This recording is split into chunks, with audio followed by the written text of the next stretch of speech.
এক দেশে ছিল এক রাজা, যিনি শুধু ঘুমাতেন আর খেতেন। আর ছিলেন এক রানী, চালাক, বুদ্ধিমতী আর অনেক ব্যস্ত। গল্পটা একদম রাজকীয়, কিন্তু অনেক মজার। রাজা বিছানায় শুয়ে পেট চুলকাচ্ছেন, রান্নার গন্ধে ঘুম থেকে উঠেন। রাজা অলস কণ্ঠে, ও হে রানী, আজকের নাশতা কি, পায়েস না খিচুড়ি? রানী ঝাঁঝালো কিন্তু হাসিখুশি কণ্ঠে, নাশতা আগে, রাজ্য পরে। এই হলো আমার রাজা বাবু। রাজা শুধু খায় আর ঘুমায়, কিন্তু রানী সব সামলায়। রানী ভাবল, রাজাকে একটু শিক্ষা দিতে হবে। তাই তিনি ঘোষণা দিলেন যে সবচেয়ে অলস সে পাবে এক ডাবল দুধের বালতি। রাজা খুশিতে লাফিয়ে, এইবার বুঝি রাজত্বে আসল আনন্দ। অলস প্রতিযোগিতা শুরু। সব প্রজারা ঘাসের উপর শুয়ে আছে, কেউ নড়ছে না। রাজা এসে হঠাৎ পড়ে যান, সবাই হাসে।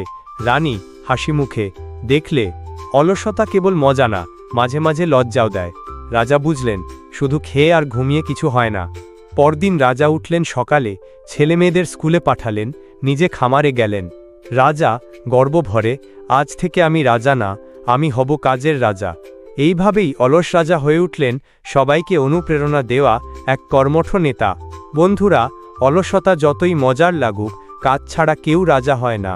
গল্পটা ভালো লাগলে লাইক করো, শেয়ার করো আর সাবস্ক্রাইব করো।